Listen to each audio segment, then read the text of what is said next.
السلام عليكم ورحمة الله وبركاته. أعوذ بالله من الشيطان الرجيم. بسم الله الرحمن الرحيم. الحمد لله رب العالمين والعاقبة للمتقين. اللهم صل وسلم على رسولك سيدنا محمد وعلى آله وصحبه أجمعين. أما بعد. ബഹുമാനികളെ, പവിത്രമായ വെള്ളിയാഴ്ച രാവിലാണ് നമ്മളുള്ളത്. നമ്മുടെ ഹദീസ് പഠന പരിപാടി അൽഹംദുലില്ലാ വളരെ നല്ല രീതിയിൽ മുന്നോട്ട് കൊണ്ടുപോവുകയാണ്. നമ്മൾ നേരത്തെ പറയപ്പെട്ടതുപോലെ എല്ലാ ദിവസവും 100 സ്വലാത്ത് എല്ലാവരും പതിവാക്കുന്നുണ്ടാകും എന്ന് ഞാൻ മനസ്സിലാക്കുന്നു. പ്രത്യേകിച്ച് സ്വലാത്തിന് ഏറ്റവും അനുയോജ്യമായ ഒരു രാവാണ് വെള്ളിയാഴ്ച. വെള്ളിയാഴ്ച രാവിലും പകലിലും നിങ്ങൾ സ്വലാത്തിനെ വർദ്ധിപ്പിക്കണം.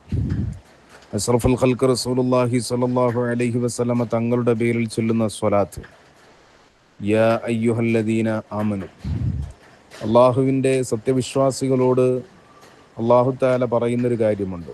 വിശ്വാസികളെ എന്ന് വിളിച്ച്, ഇന്നല്ലാഹ വ മലായികതഹു യുസല്ലൂന അലൻ നബി, നിശ്ചയമായും അള്ളാഹുവും അള്ളാഹുവിൻ്റെ മലക്കുകളും അള്ളാഹുവിൻ്റെ റസൂലിൻ്റെ പേരിൽ സ്വലാത്ത് ചൊല്ലുന്നുണ്ട്. നിങ്ങളും അള്ളാഹുവിൻ്റെ റസൂലിൻ്റെ പേരിൽ സ്വലാത്ത് ചൊല്ലുക എന്ന് മഹാനായ അഷ്റഫുൽ ഖൽഖ് സ്വല്ലല്ലാഹു അലൈഹി വസല്ലമ തങ്ങളുടെ പേരിൽ സ്വലാത്ത് ചൊല്ലുന്നതിനെ സംബന്ധിച്ച് അള്ളാഹു തആല വിശുദ്ധ ഖുർആനിൽ വിശ്വാസികളോട് ആഹ്വാനം ചെയ്യുന്നുണ്ട്.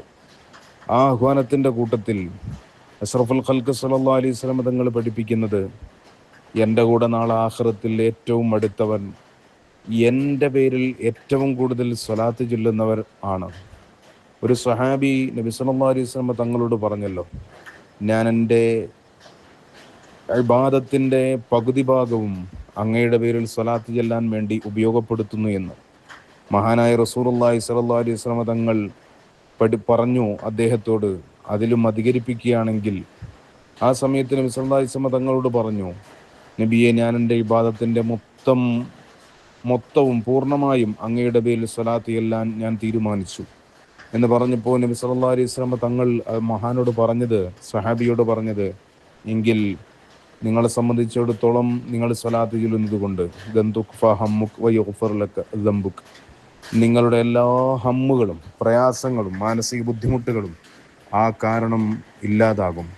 മാത്രമല്ല നിങ്ങളുടെ പാപങ്ങൾ പൊറുക്കുമെന്നും അഷ്റഫുൽ ഖൽഖ് സ്വല്ലല്ലാഹു അലൈഹി വസല്ലം. സ്വലാത്ത് ചൊല്ലിയാൽ നമുക്കറിയാം, ദുനിയാവിലും അതിനെ കൊണ്ട് നേട്ടമുണ്ട്, ആഖിറത്തിലും അതിനെ കൊണ്ട് നേട്ടമുണ്ട്. പ്രത്യേകിച്ച് നീയത്തൊന്നും പ്രത്യേകിച്ച് വെക്കാതെ സ്വലാത്ത് ഇങ്ങനെ അധികരിപ്പിച്ചു കൊണ്ടിരിക്കുക എന്ന് പറയുന്നത് വലിയ പ്രതിഫലം കിട്ടുന്ന കാര്യങ്ങൾ പെട്ടതാണ്. അള്ളാഹുവിൻ്റെ റസൂൽ സ്വല്ലല്ലാഹു അലൈഹി വസല്ലം തങ്ങളുടെ പേരിൽ ഒരാൾ സ്വലാത്ത് ചൊല്ലിയാൽ ആ സ്വലാത്തിനെ വഹിക്കാൻ വേണ്ടി പ്രത്യേകം മലക്കുകളെ അള്ളാഹു നിശ്ചയിച്ചിട്ടുണ്ട്.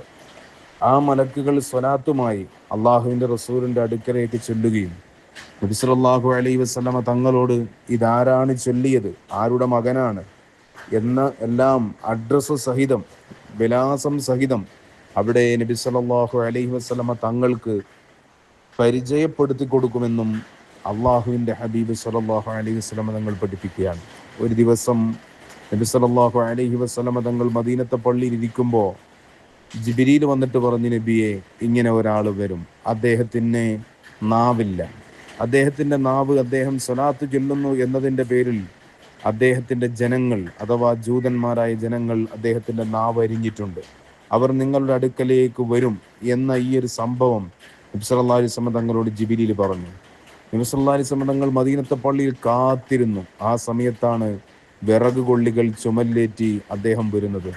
സഹാബത്തൊക്കെ ഉണ്ട്. നബി സല്ലല്ലാഹു അലൈഹി വസല്ലം തങ്ങൾക്ക് വിവരങ്ങൾ നേരത്തെ അറിഞ്ഞതുകൊണ്ട് ആ വിവരം സഹാബത്ത് കൂട്ടെ അറിയട്ടെ എന്ന് മനസ്സിലാക്കി വന്ന മനുഷ്യനോട് അള്ളാഹുവിൻ്റെ റസൂൽ സല്ലല്ലാഹു അലൈഹി വസല്ലം തങ്ങൾ കാര്യങ്ങൾ തിരക്കുന്നു. അദ്ദേഹത്തിന് നാവില്ല.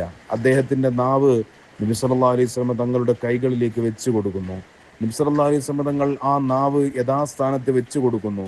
വെച്ച് കൊടുത്തപ്പോൾ നാവ് നേരത്തെ പോലെ ശരിയായി അദ്ദേഹം സംസാരിക്കുന്നു. നിങ്ങൾക്ക് എന്താണ് സംഭവിച്ചതെന്ന് ചോദിക്കുന്നു. ഒന്നുമല്ല, ഞാൻ അങ്ങയുടെ പേരിൽ സ്ഥിരമായി സ്വലാത്ത് ചൊല്ലുന്നവരാണ്. ആ സമയം ജൂതന്മാരായ ആളുകൾ എന്നെ വളഞ്ഞിട്ടു. എന്നിട്ട് എന്നോട് പറഞ്ഞു, ഇനി നീ ഒരു കാര്യം ചെയ്യുക, നീ ഇങ്ങനെ എന്തോ ചൊല്ലുന്നുണ്ടല്ലോ, നിന്റെ നാവ് ഞങ്ങൾ എരിഞ്ഞെടുക്കുകയാണ്, ഈ ഒരു അവസ്ഥയിൽ നീ നിന്റെ നേതാവിൻ്റെ അടുക്കലേക്ക് ചെല്ലുക, നീ അവരോട് പരാതിപ്പെടുക. അങ്ങനെ അവർ എൻ്റെ നാവ് മുറിച്ച് എൻ്റെ കയ്യിൽ വെച്ച് വന്നു. പിന്നെ നബിയെ, അങ്ങയുടെ അടുത്തല്ലാതെ എനിക്ക് എവിടെയാണ് പോവാനുണ്ടാവുക? ഞാൻ വേഗം അങ്ങയുടെ അടുക്കലേക്ക് വന്നതാണ് എന്ന് മഹാനായ നബി സല്ലല്ലാഹു അലൈഹി വസല്ലം തങ്ങളോട് ആഗതൻ വിവരിച്ചു കൊടുക്കുകയാണ്. ഇത് കേട്ടപ്പോൾ സഹാബത്ത് അത്ഭുതപ്പെട്ടു പോയി.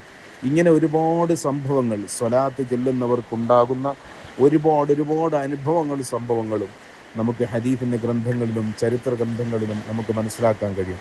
അല്ലാഹു സുബ്ഹാനഹു വ തആല ഹബീബ് തങ്ങളുടെ പേരിൽ സ്വലാത്ത് ചൊല്ലി ചൊല്ലി ചൊല്ലി ചൊല്ലി ഹബീബിനോടൊപ്പം നാളെ അടുത്ത സീറ്റിൽ തന്നെ, നാളെ ആഖിറത്തിൽ അല്ലാഹു തആല നമ്മയെല്ലാം എത്തിച്ചു തരട്ടെ എന്ന് പ്രാർത്ഥിച്ച്, സ്വർഗത്തിൽ ഒരുമിച്ച് കൂടാൻ നമുക്ക് തൗഫീഖ് നൽകട്ടെ എന്ന് പ്രാർത്ഥിച്ച്, വ ആഖിറു ദഅവാനാ അൽഹംദുലില്ലാഹി റബ്ബിൽ ആലമീൻ. അസ്സലാമു അലൈക്കും.